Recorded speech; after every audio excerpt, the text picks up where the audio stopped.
La salud se define como un bien privado de provisión pública con responsabilidad indelegable del Estado.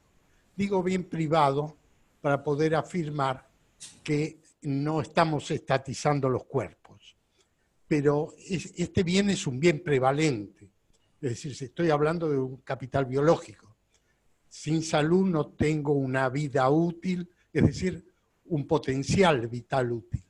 Y tiene una particularidad, y es que no es esto que hable, motivo por el cual su atención debe ser permanente.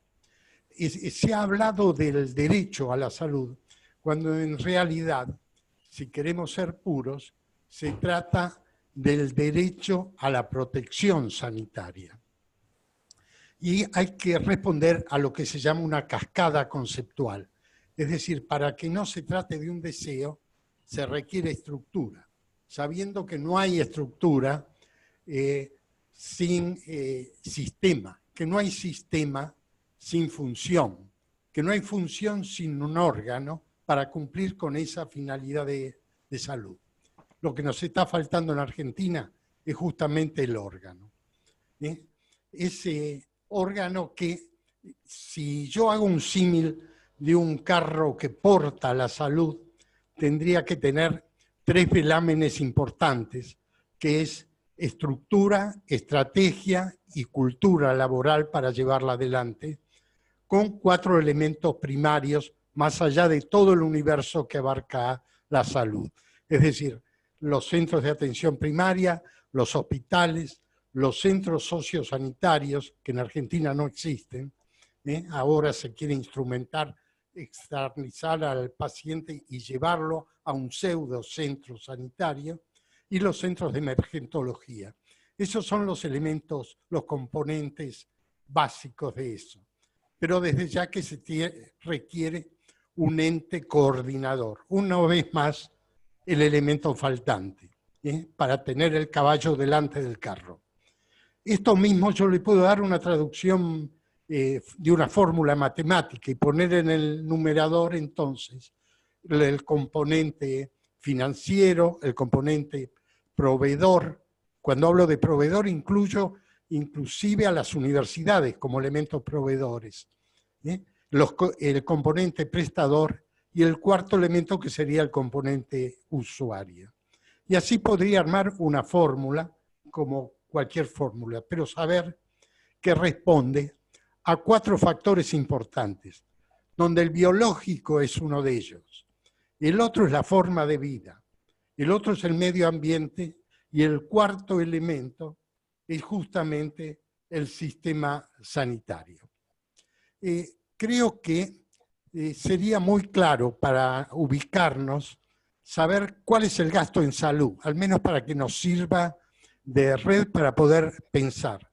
Argentina tiene de su gasto en salud el 93% dispuesto en curación, en prevención el 2%, y en rehabilitación y investigación clínica tiene el 5%.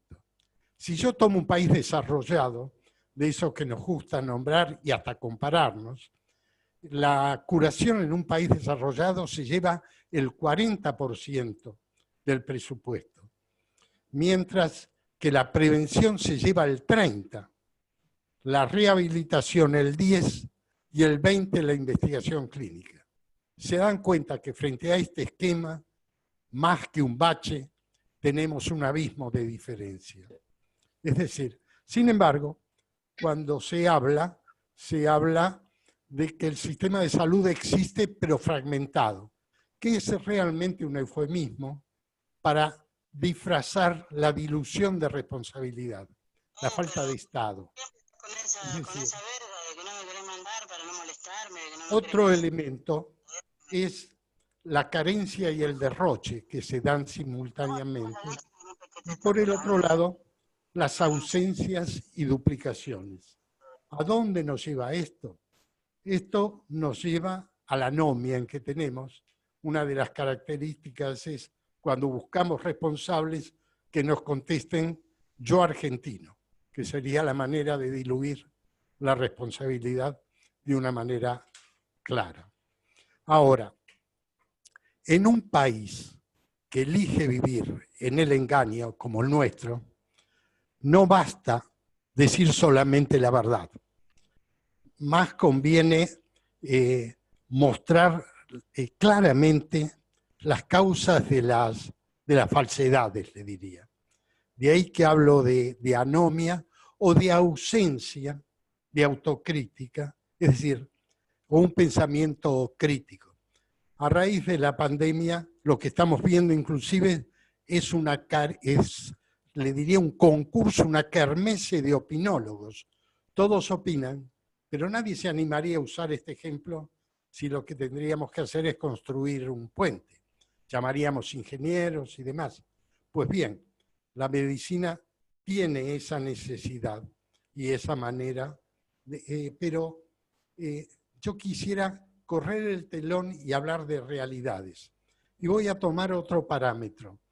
Y es, por ejemplo, en medicina se dice que lo primero es lo primero realmente. Y lo primero en medicina es son las enfermeras. Valga esto remitirme a la concepción desarrollista, porque ese fue el primer elemento de Héctor Noblía, con el bachillerato sanitario, y toda su propulsión la ha puesto detrás de ese elemento de enfermería. Pero vamos a los números. La OMS dice que se necesitan cada 10.000 habitantes 4 enfermeras como mínimo. Es decir, para tener claramente, España tiene 40 cada 10, Francia 60, Inglaterra 100, Finlandia 130, Estados Unidos 100. Nosotros tenemos 3.8. No llegamos ni al mínimo a las 4. Si tenemos que compararnos con países de América, estamos en el mismo rango que Haití y República Dominicana. Sin salir de esto, que es lo prioritario, se dice que por cada médico debería haber 4 o 5 enfermeras. Pues bien, nosotros tenemos por cada enfermera 4 o 5 médicos. Exactamente la inversión del tema. Me parece que eso ya nos dice bastante. Lo mismo podría decir si me refiero a los tiempos de espera. Es decir, lo que estoy tratando de hacer, o los tiempos para los exámenes complementarios. A la hora de la verdad estamos viviendo un poco con lo que Hannah Arendt decía, la banalidad del mal. Y lo que es peor, y esto hoy lo estamos sintiendo, y es una frase de Faulkner que decía, los que han participado del mal no pueden pedir poder escaparse del sano y salvo. En este mal estamos inmersos nosotros. Esta fue la idea de llevar una introducción a cuál es el esquema médico. ¿Me están escuchando bien ustedes? Adelante. Sí, perfecto, entonces. Ignacio, se escucha perfecto. Vale.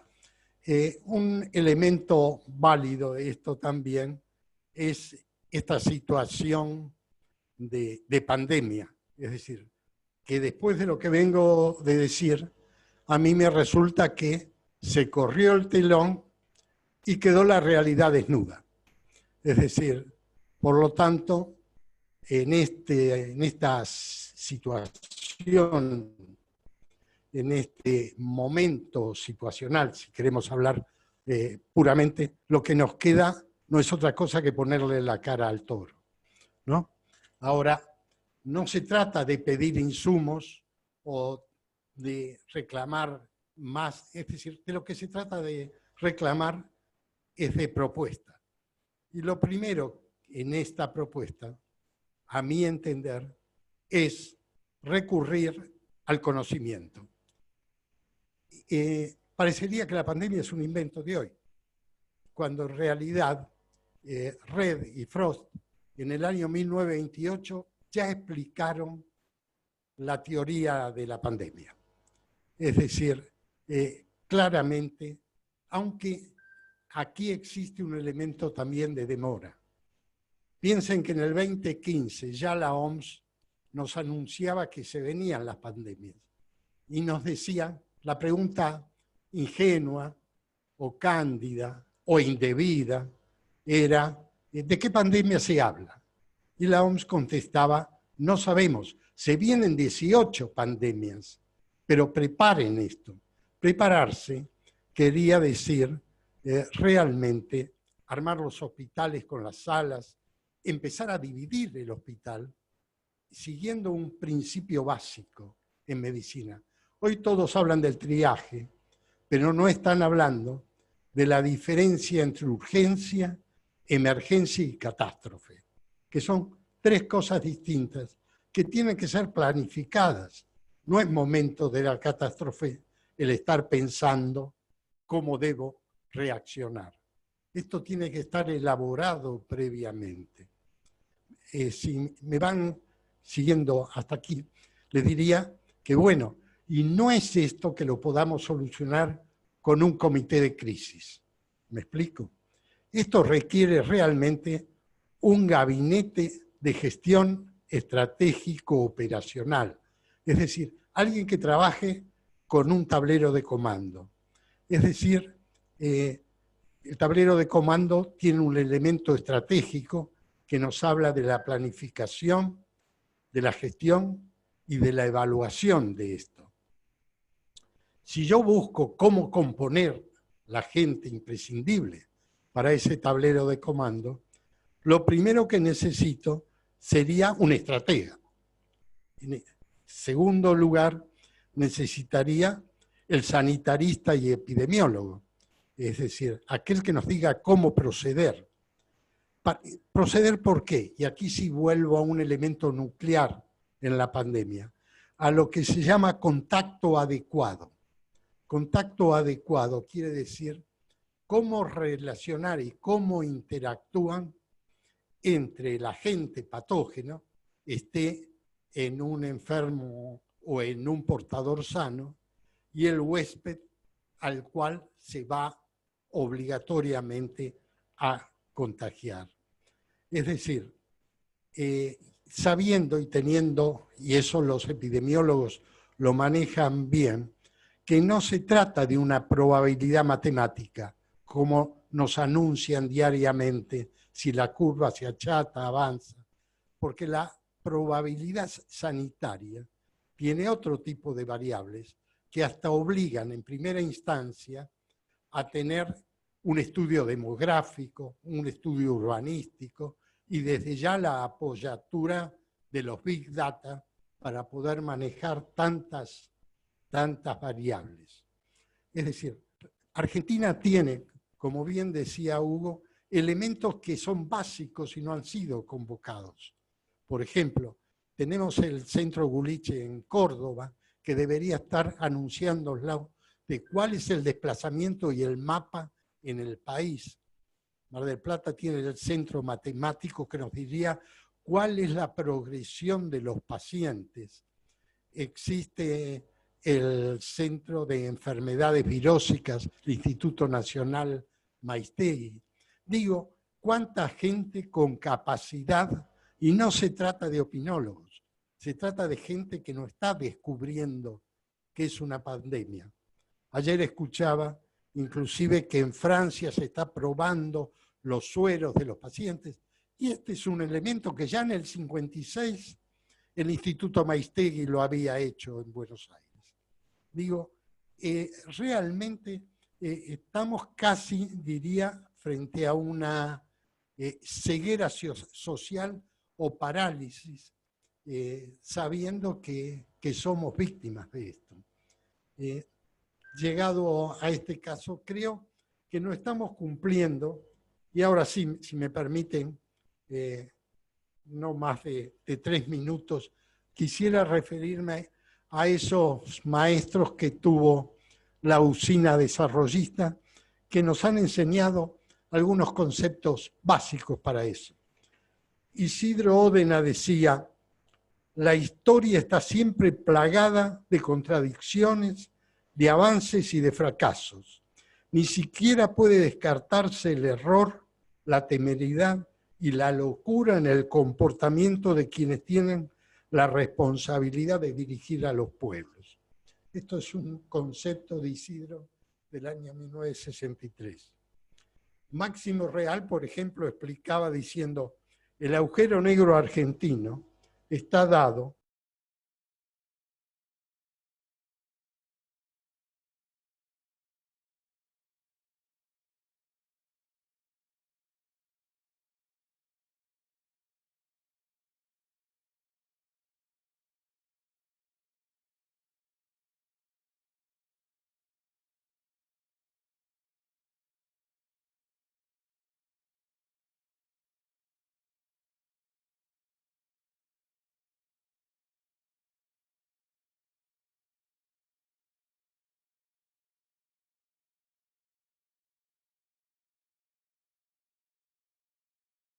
espontaneidad, sino con planificación, con políticas activas que se avanza en el desarrollo.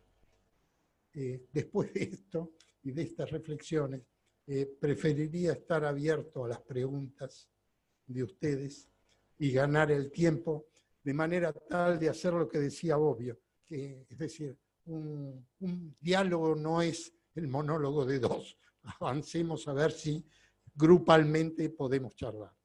¿Cómo podemos superar hoy, sabiendo que nada, el gobierno nacional ha delegado esa potestad de centralizar una política, en este caso sanitaria o de salud? ¿Cómo se puede retomar el camino? ¿Cómo se puede proponer algo en ese sentido para coordinar una política a nivel nacional?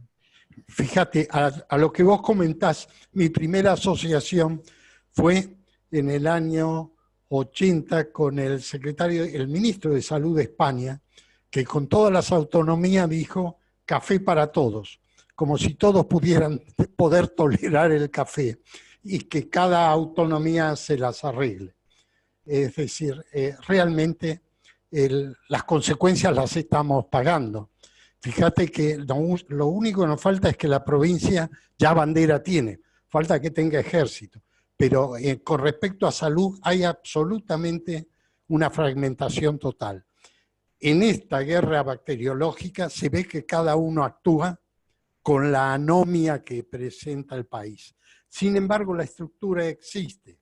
En el año 81, y después no se usó porque era del 81 y ahora se usa formalmente, existe el COFESA, que es el Consejo Federal de Salud, que tiene el CORESA, es decir, el Consejo Regional de Salud, que a su vez está compuesta por las unidades provinciales.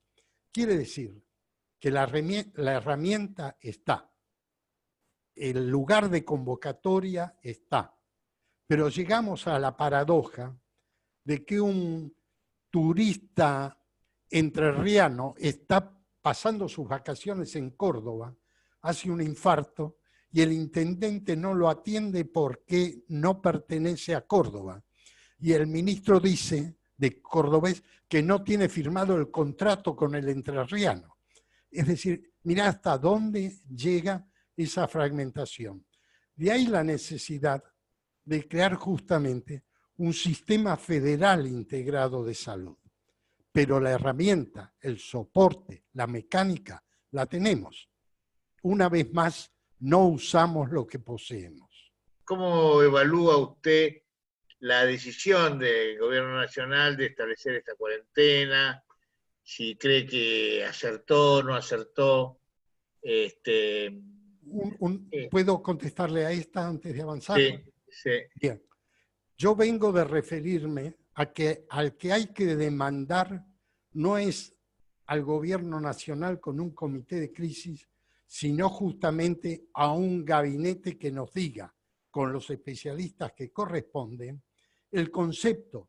En medicina se usa el de interdicción horizontal o vertical, es decir, a lo que nosotros llamamos cuarentena, que, bueno, su referencia histórica no viene al caso, pero es una medida de distanciamiento social para que durante ese tiempo yo pueda instrumentar cuáles son la planificación que tengo que desarrollar. Por lo tanto, asimismo, no deja de ser un enunciado más. Si yo le diría crudamente, y a raíz de aprovechar este ratito que tenemos, es decir, después de 12 años de relato, pasamos a 4 años de relato y llevo 4 meses de relato. No quiero caer en eso. ¿Me explico? Si yo empiezo a contestarle desde ya que el distanciamiento es necesario, pero no para esperar cómo se desarrolla la ola. ¿Usted cree que llegó el tiempo de la normalización? Una vez más me lleva usted a lo mismo. Es decir, no se trata de correr el telón y que aparezca Lucifer o no, o si lo hemos calmado. Lo que estamos esperando es simplemente estamos en manos de una pandemia y esperando que se extienda o diciendo que tenemos que achatar la curva. Y yo entonces le contesto, ¿quién es el especialista que me dice cómo esta pandemia o epidemia se transforma después en una endemia y no la sacamos más? Nadie lo dice. Es decir, no quiero ser apocalíptico, le quiero decir qué es lo que está pasando con la gente que tenemos al frente, supuestamente de un timón. ¿Usted cree que las decisiones que se tomen de ahora en más son de carácter sanitario o tienen que ser decisiones de carácter político? Una vez más cae usted en esto mismo, y yo vuelvo a decirle, frente a esta guerra bacteriológica, así como no puedo dividir sanidad de economía, no puedo dividir sanidad de economía y de política. Es decir, estoy hablando de un combo que los compromete a las tres. Pero yo le hago una referencia, ya que usted me obliga. Tuvimos una guerra y nos fue muy mal con las Malvinas. ¿Sí? Un borrachín llenaba la Plaza de Mayo. Y todos estábamos esperando. Y no se trata de eso, ¿me explico? Necesitamos un gabinete con inteligencia que pueda manejar una cosa tan grave en la cual se va la vida de nosotros. Es lo mismo que usted ahora me pregunte, ¿y cuál será la Argentina residual de esto? Y desde ya, que esto es para cantarle un tango, ya nunca me verás como me vieras. ¿Me explico? Es absolutamente distinto, pero no es cuestión, no es azarístico. Yo entiendo que hay un componente de azar, hay un componente de incertidumbre, pero también hay un componente de conocimiento que hay que emplear. Fíjese, nosotros empezamos con esta cuarentena el día 13, 14 de marzo. Ya en febrero las grandes compañías, Telecom y demás, tenían a su gente en su casa, antes del gobierno. Más allá de la OMS o OMS no, que también declara la pandemia con 114 países, lo cual indica que evidentemente hay errores básicos en esto. Para mí la crisis que estamos viviendo, independientemente de la competencia, tiene que ver, primero, con los valores, segundo, con los ejemplos, y tercero, con el profesionalismo que cada cual tiene que tener, y especialmente la gente que está en la política, que está trabajando para todos. Yo creo que ahí hay una ausencia fenomenal, y vamos cambiando de caballo, pero siempre está el mismo carro. Con lo cual, el Estado sigue creciendo, y como dice hoy en un artículo un importante delegado gremial, hay 8 millones de buenas personas que bancan al resto. Entonces yo creo que esto no tiene salida en el sentido de que en la medida que no se replantee esto como un tema que va mucho más allá del aspecto económico, del aspecto disciplinar, del aspecto, creo que tiene que ver con los valores, con los ejemplos, con una escala que realmente está perdida. Entonces esa es mi opinión y me gustaría conocer qué le parece a usted esa reflexión. Yo creo que los elementos valen, y vale sobre todo en usted, Clemente, porque me está hablando de lo vivido. Y yo entonces le cuento lo vivido de mi parte. Para mí el desastre en ciencia significó la caída de Frondizi. A tal punto que el último premio Nobel que tenemos, que era Milsen, estaba trabajando en el Malbrán, que estaba en manos de Piroski. Lo primero que hizo Guido fue intervenir el Malbrán, que era el núcleo de la ciencia. A tal punto que eso fue, pues nosotros creemos que exportamos carne, nosotros exportamos cerebros. A tal punto que se fue Piroski y se fue Milstein. Y llegó a ser premio Nobel porque se fue. ¿Me explico? Pero ese fue para mí el último baluarte científico. Estoy opinando en base a lo que yo tengo vivido, siendo producto de la universidad, le diría, del nido de maestros últimos que tuvimos, que murió en el 66, en que todos nos referimos a él con la noche de los bastones, cuando en realidad esa noche entramos en la oscuridad. No quedó en un día. A partir de ahí, nosotros que médicamente teníamos la mejor medicina de habla hispana, piense que España estaba con el franquismo más que relegada, ese éramos nosotros, con la gente brillante que hubo. A partir de ahí se fue degradando de manera tal, y se fue degradando paulatinamente el Estado. Fíjese que nadie hace referencia en salud, perdón, nadie no, se hace referencia, pero se lo desplaza, a el pacto Onganía-Bandor, con la entrega de las obras sociales, que supuestamente se refería a los hoteles para las playas. Me explico, cuando en realidad les entregó un ministerio de economía pequeño y delegó la salud sin controlarla. A partir de ahí, esto que en ciencia biológica, ya que usted se refiere al IBIME, le diría, hay un término que se llama desarrollo creódico. Creódico quiere decir creo destino, yo dos caminos. En biología se estudia bien.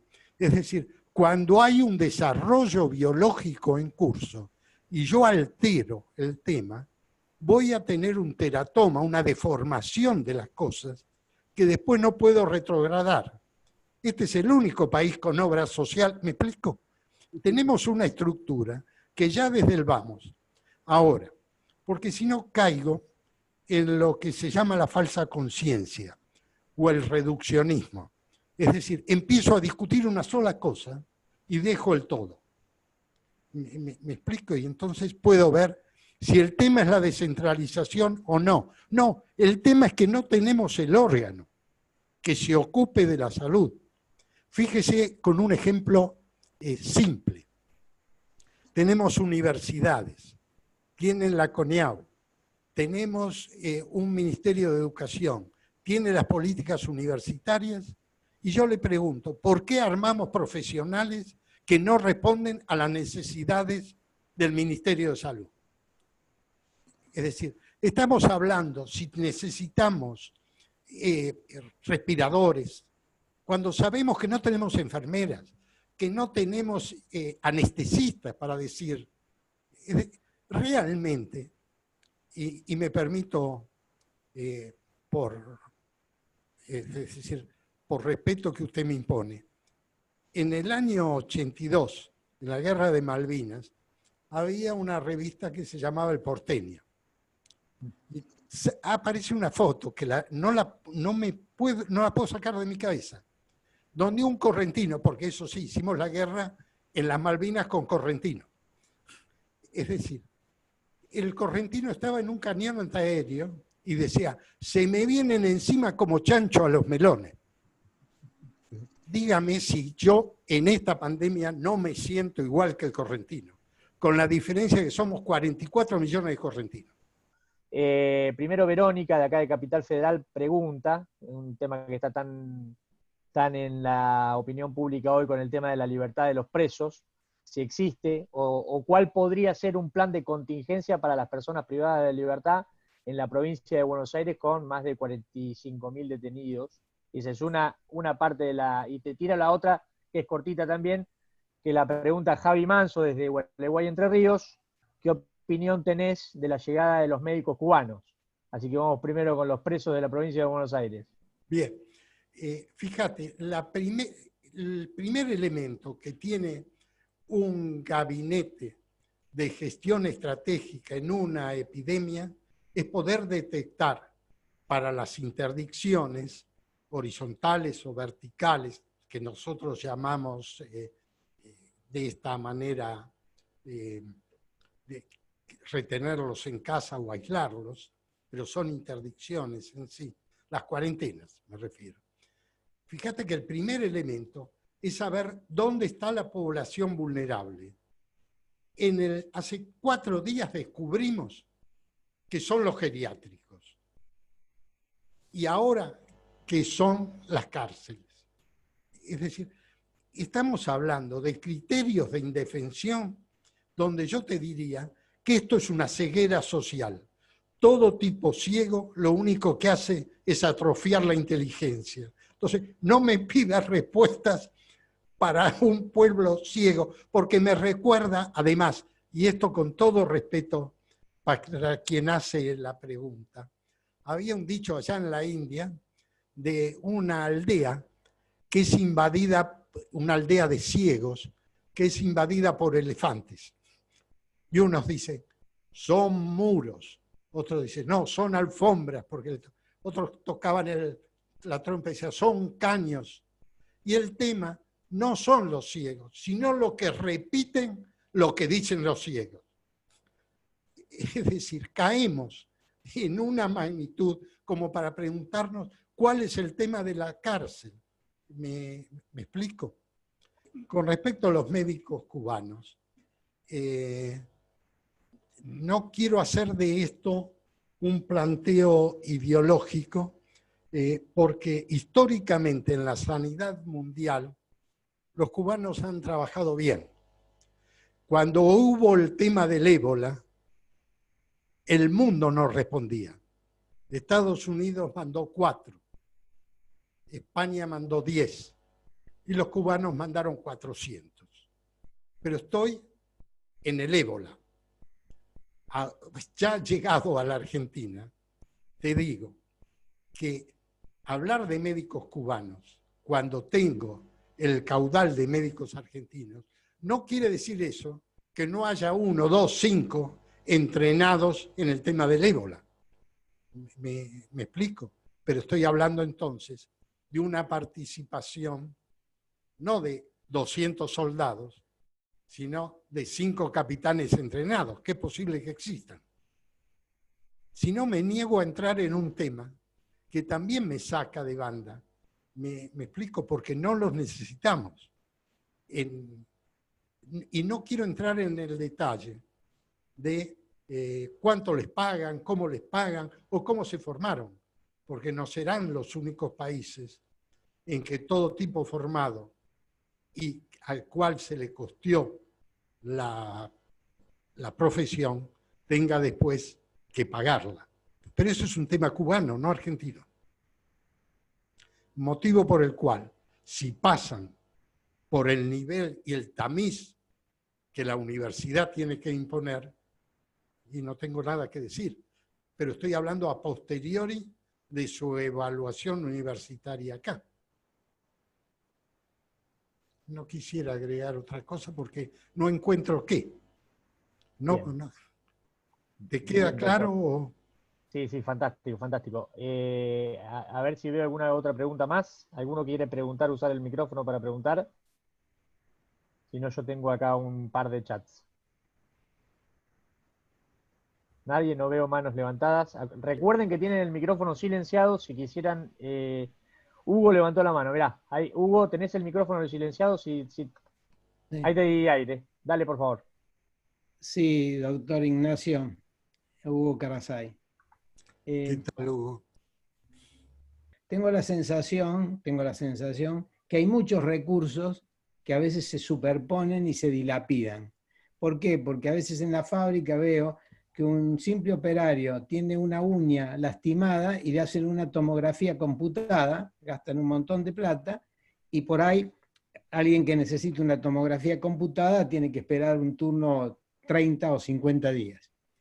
Son ejemplos sencillos que uno ve a diario. Entonces yo tengo la sensación de que es como que dilapidamos los recursos en nuestro querido país.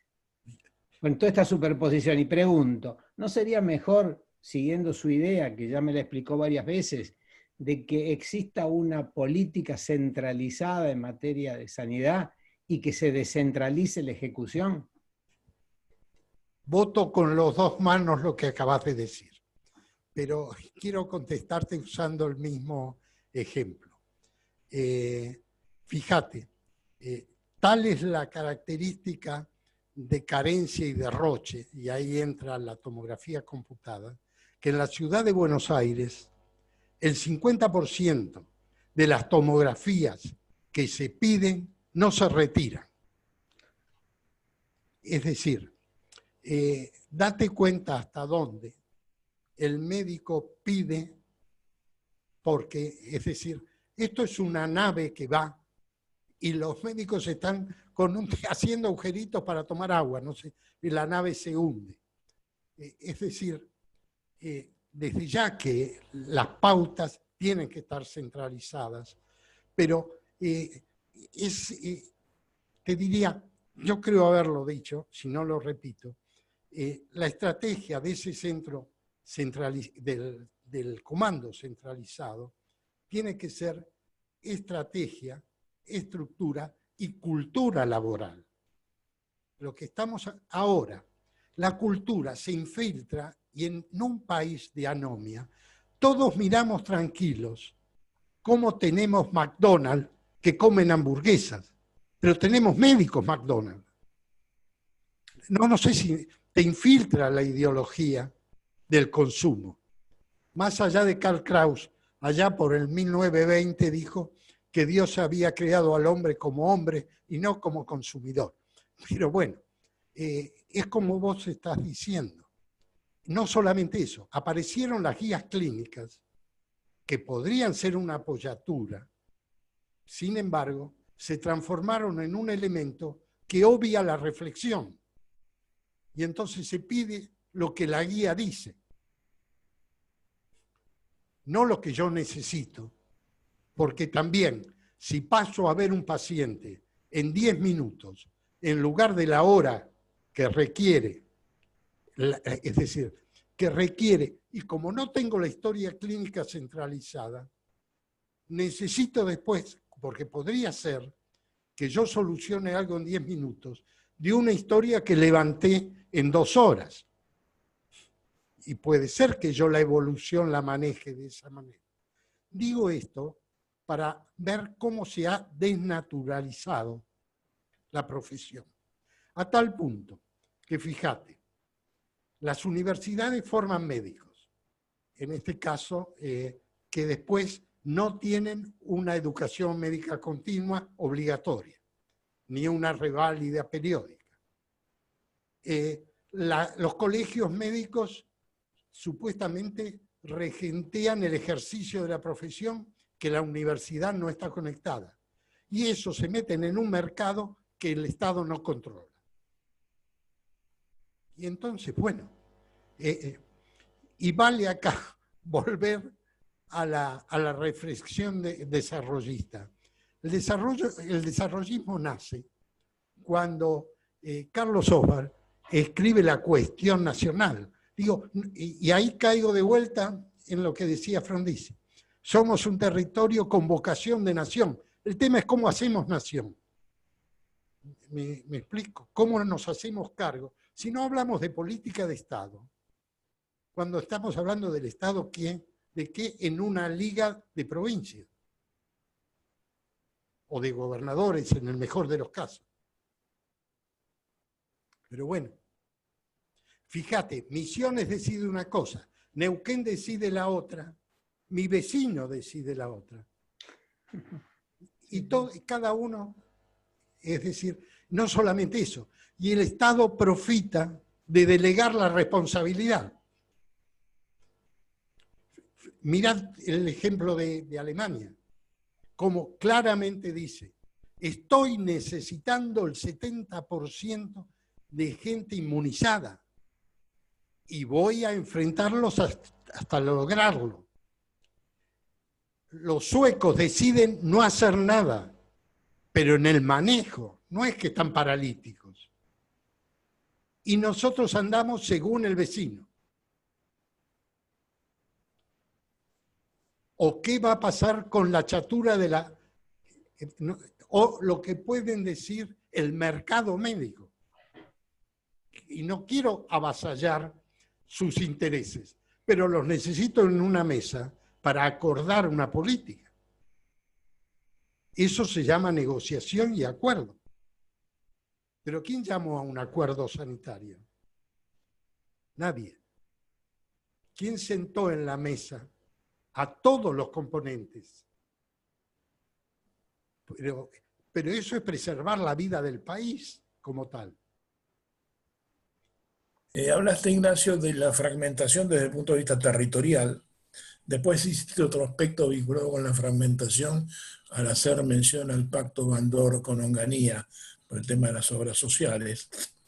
A mí me gustaría alguna reflexión sobre la fragmentación desde el punto de vista, digamos, de la sanidad pública, es decir, el sistema de las obras sociales, las prepagas, los hospitales, porque se ha dado acá una cuestión que cada uno hace lo que quiere. Hace lo que quiere desde el punto de vista de que hay una cantidad enorme de negocios de todo tipo. Frente a este panorama donde no tenemos un sistema, ¿para qué lado o hacia dónde podemos plantear que esto puede empezar a tomar un color diferente? En el sentido, ¿qué habría que hacer, independientemente de la coyuntura de este momento, como para tratar de armar un efectivo sistema de salud pública? Yo creo que necesitamos, por un lado, conciencia, por otro lado, autocrítica. Y el tercer elemento es el acuerdo. Y entonces sí, pautar bien las conductas. Sobre todo de gastos. Vos decís cuánto gastan. Fíjate, Canadá tiene mejor sistema de salud que Estados Unidos, largo, con un costo de 1/3 del norteamericano. Eso sí, ha tenido un ministro de salud, no médico, un abogado, Lalonde, que se dio cuenta que la salud se maneja con 4 factores. Actuó sobre ellos, pero los hospitales no es como si fuera un hospital, es un hospital. Un centro de salud es un centro de salud. Y nosotros vivimos en el como si fuera un hospital, como si fuera un centro de salud.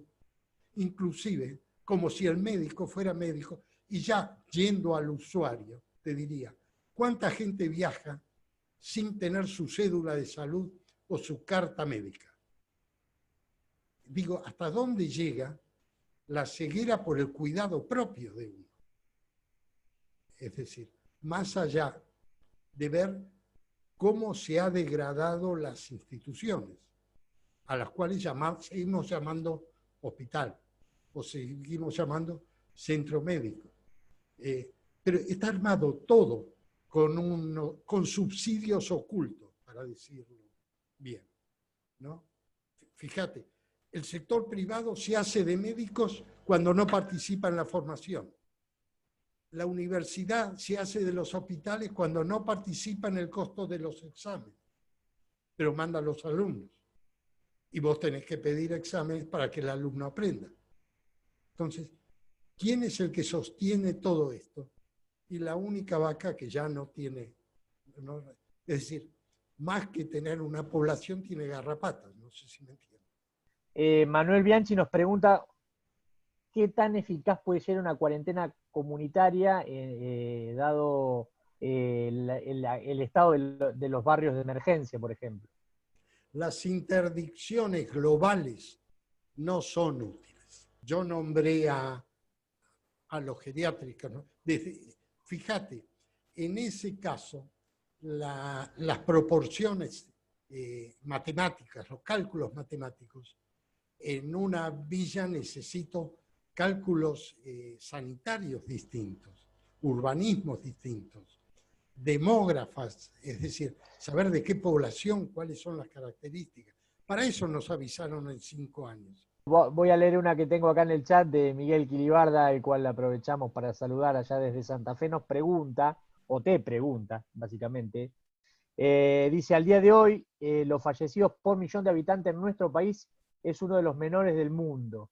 Con todos los antecedentes que usted planteó en la charla, que cree, Miguel, que son realistas, ¿por qué se da ese fenómeno? Si yo retransmito la pregunta al técnico, al epidemiólogo, me va a decir, no son datos válidos los que hoy tenemos y estamos manejando. Es muy duro lo que estoy diciendo. Bastante, bastante. Pero es así. Yo le repreguntaría por qué no son cálculos... Pero porque no están hechos por un epidemiólogo, hombre. Es que le haya agregado las variables que corresponden. ¿Con qué número de testeo está hablando? ¿De dónde saca el número? Más allá de que venimos suave, ¿eh? Porque estamos entrando al bosque, todavía no llegamos al medio. Y lo que uno ve es que no aparece el que me indique la salida del bosque. Acá Verónica pregunta en relación a lo que hablaste de un gabinete estratégico.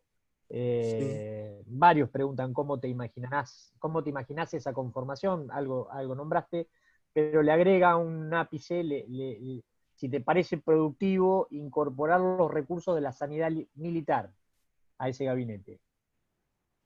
En este momento no me niego a ninguna participación, al contrario, le daría una silla y recurriría a él en todas las necesidades que vaya teniendo la mesa estratégica. No solamente eso, seguramente deben tener buenos estrategas sanitarios, aunque en general, porque, a ver, ya que hacíamos referencias al desarrollismo, no te olvides que parte de la estrategia que Juan Enrique Guglielmelli llevaba y nos enseñaba, realmente era un baluarte que nos enseñó, te digo, un militar como él servía en un centro de estrategia. Natalia Chacón, Natalia, un saludo desde Tandil, nos pregunta algo que para esta altura nos debemos estar preguntando todos, o nos deben estar empezando a preocupar. Dice, la carga viral de cada uno es importantísima, pero el encierro nos está provocando bajas defensas por el estrés de ese encierro. ¿Cómo va a impactar eso en la población en unos meses? Pregunto.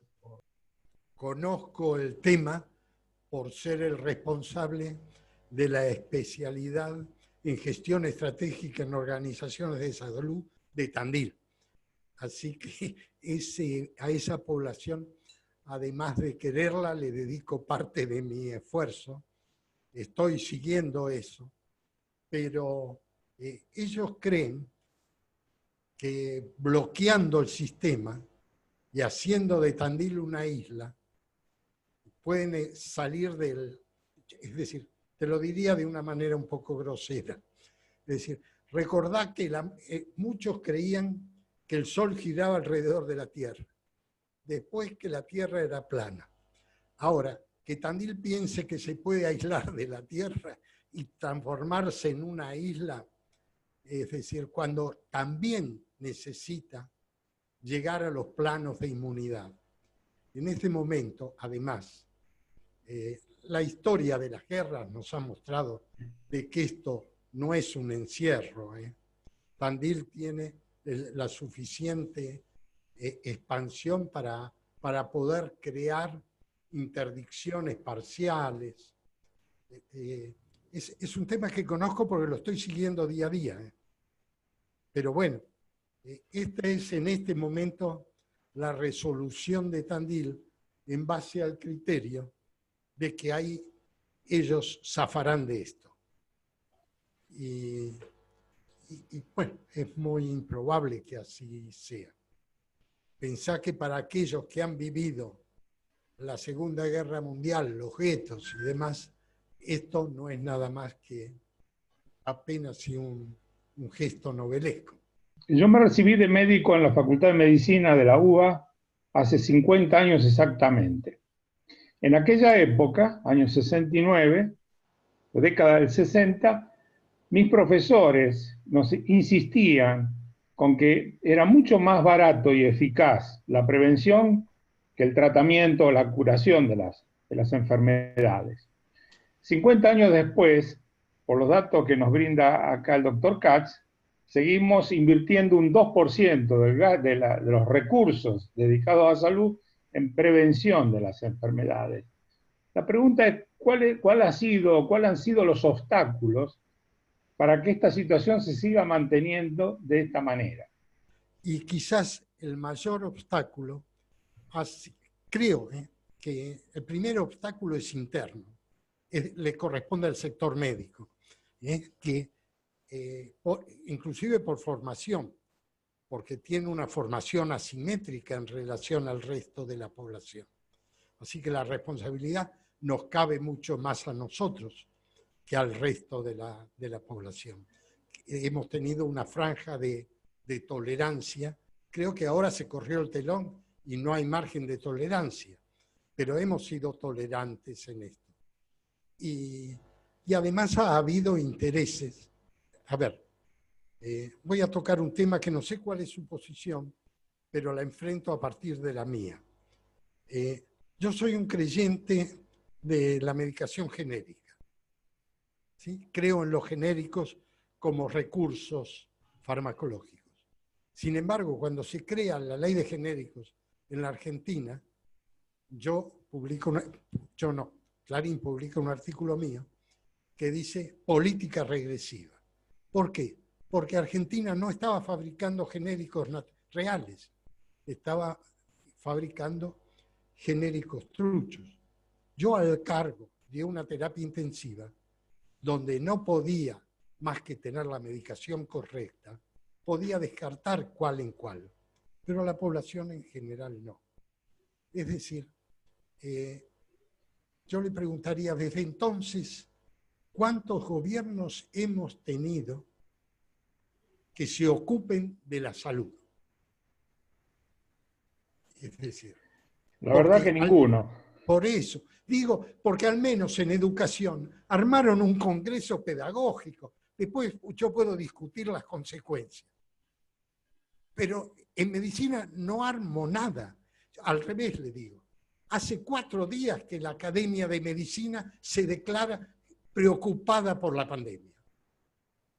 2 meses después. ¿Usted leyó alguna declaración de la Asociación Médica Argentina? No, ninguna. Bueno, entonces, digo que ahí está el porqué. Es decir, desde ya que cada uno defiende sus intereses, pero no al llegar al tema del egoísmo en esto. Porque esto es que yo me salvo y los demás no. Es decir, todavía, y eso es lo que más me preocupa, no es la pandemia, sino la sociedad post-pandemia. Que los médicos la estamos percibiendo. No se trata de encierro, no se trata de estrés, se va a tratar de barbarismo. Pero eso es lo que dicen las epidemias, no es un invento lo que estoy diciendo. Cuando uno estudia las epidemias, sabe qué ha pasado con esas poblaciones. Estudie usted las conductas en un campo de concentración. Y el tema no era la guardia, era entre los propios condenados. A ver, y me aprovecho de su profesión. ¿Por qué toleramos el Borda, el Moyano, que son verdaderos campos de concentración? Y los toleramos. Y sabemos que están. Y no son pequeños. Uno tiene 22 hectáreas y el otro 30. Y están en plena ciudad.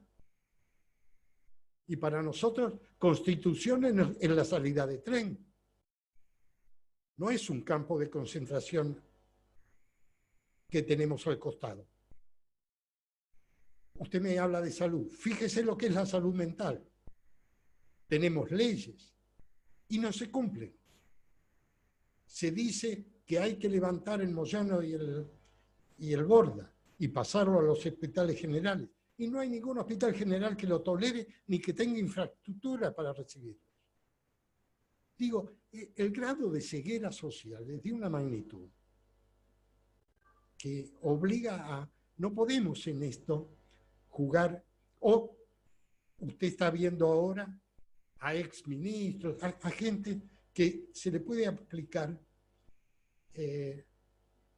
la falsa petición humanística. Dicen que hay que hacer lo que no hicieron cuando estaban a cargo. Te pido que hagamos un ejercicio. Termina la pandemia, salimos todos libres a caminar por la calle.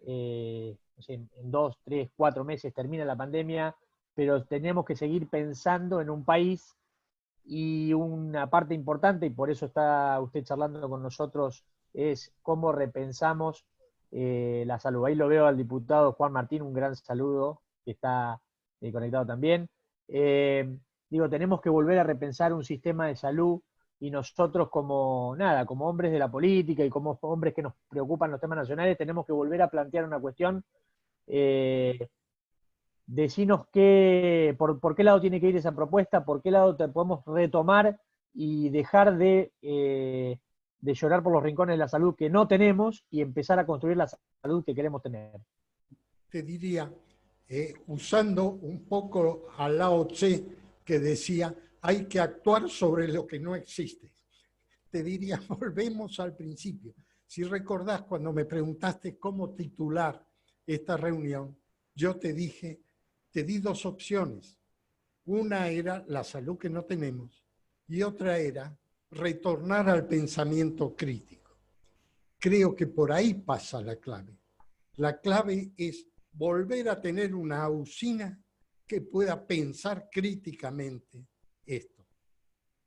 Es decir, creo que esa es la labor a enfrentar. No jugar a la nostalgia del pasado, sino justamente a heredar la semilla, plantarla y ponerla en tierra fértil. Solamente se hace con una crítica franca que tenga la colaboración de todos aquellos que tengan ideológicamente raíces distintas y un solo fin, que es construir una nación.